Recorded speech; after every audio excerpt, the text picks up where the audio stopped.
Hey, congratulations on your new deal. My new acquisition manager actually just got a new deal on the contract as well, and he was having a problem relaying the next steps to the seller to set the right expectation. Okay, so I wanted to help lay out the foundation. Great, you found the seller, you got a deal on the contract. Now what? Let's get into it.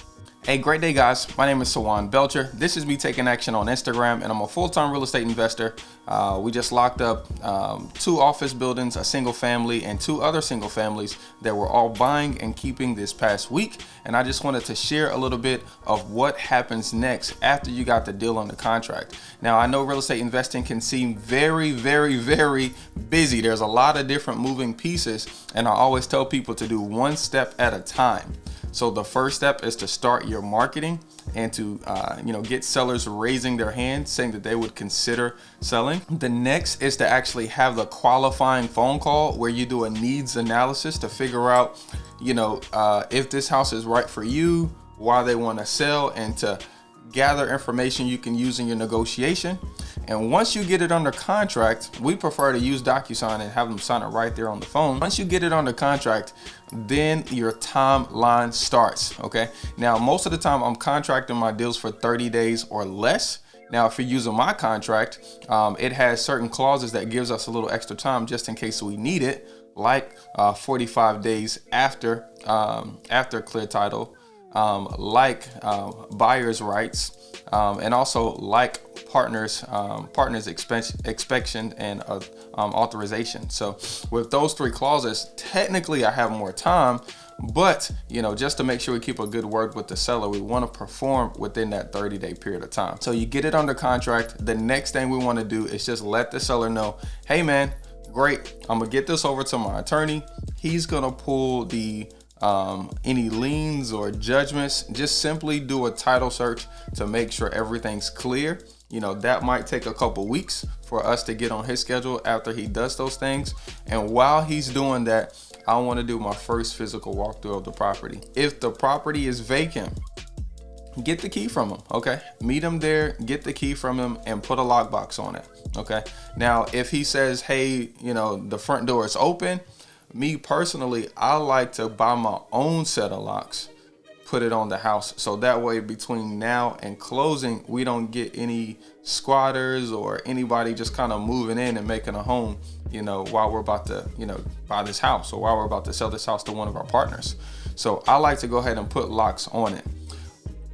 Everything is opinionated, so when somebody walks up to a house and they realize it's vacant, and the front door is open, most of the time there's a little piece of fear that comes over that person, no matter if they're male or female, big or small. Instantly we go to thinking, hey, let me get the shawty. Let me see if there's somebody in here creeping around the corner. But when there's a lock on it, a lockbox, and you put a key to go in, people feel secure. Okay, so right off gate, you're gonna make more money in between your spread, on your assignment, on your double close, or whatever the case may be, however you're making money.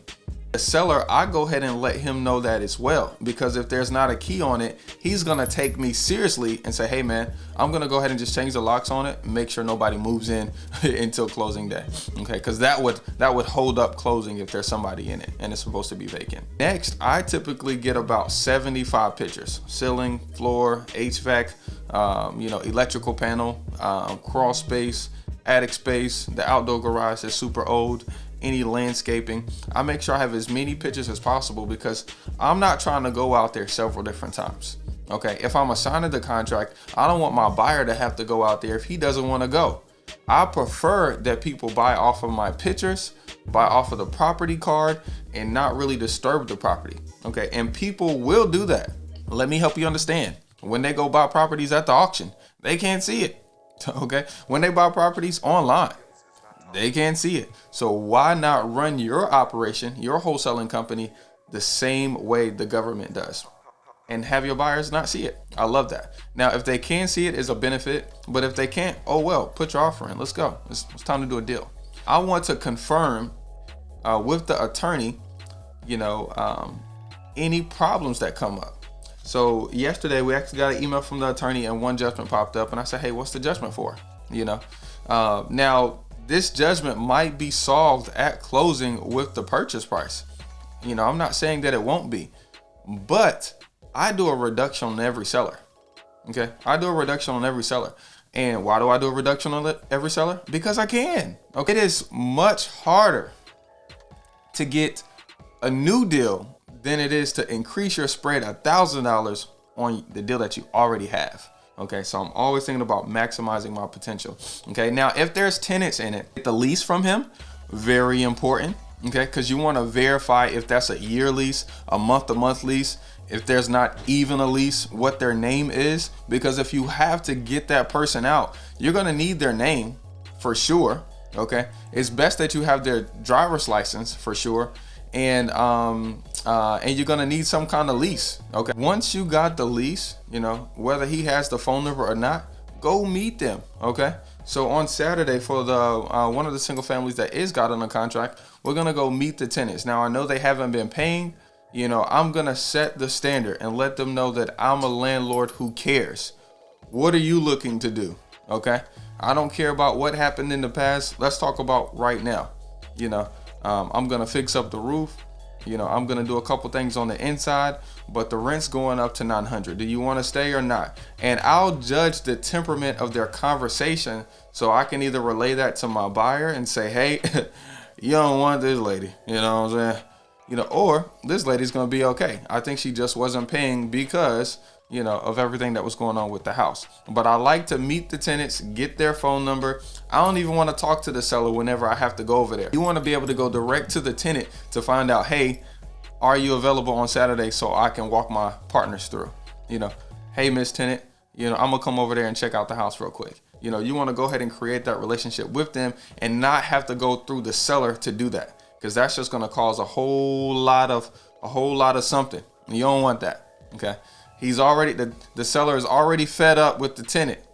They've been in court for the last 6 months. She hasn't paid her rent in 10 months. You don't want to be talking to him. Okay. You want to talk directly to the tenant. Next is, once you get past all of this, right? You got your buyer lined up, or you got your funds lined up for closing. You need to verify if there's a tenant in it that, number one, that rents and deposits, okay, are recorded on the HUD. So what I'm going through right now is I didn't verify this. I don't know why. I was just happy I got a great deal. But deposits, this lady put down a deposit on her apartment unit.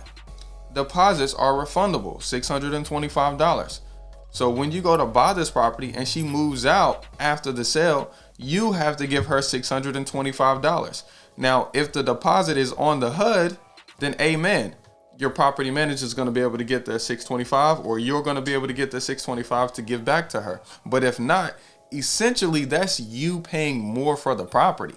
Essentially, that's more expenses that you didn't account for that are popping up. So plan and have your prorated rent. Prorated meaning if we close on the 15th, the seller gets to keep the 15 days worth of $600 payments, but the other 15 days, the other second half of the month, he owes you for that. So you can just do, let's say the rent is $600 divided by 30 days in a month.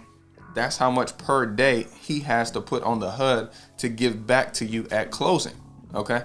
And then that deposit, of course, you take the full deposit. But that's super important with dealing with tenants, because tenants want their money. Okay. And if they don't get their money, they're going to say everything in the book to, to compel you emotionally. I'm going to sue you. I'm going to take you to court. I'm going to shoot your mama. I'm going to beat up your dad. Whatever they have to say. And that kind of stress on you, especially doing your first deal, is very unnecessary. Okay. Now, even when you've done your 100 deal or 300, is a little intimidating. Okay. So I want you guys to use this to help, de-escalate any situation, to bring down any stress for you, your buyer, and the seller in the transactions. So whenever you get a deal on the contract, set the expectation so the seller knows exactly what's going on, so he just doesn't ghost you. Okay. Talk to the tenants, set that expectation. If the house is vacant, secure it, because that's your house now. Legally, on paper, you have the rights to buy this house now. So secure it like it's your own. Okay. And let's get to the bag. Okay. So here, every Monday through Friday, every day, we're dropping real estate gems and just business gems in total. So be sure to subscribe, like, follow your boy. This is me taking action. I want to see you guys making this real estate money. Let's get it. Have an amazing day. Peace.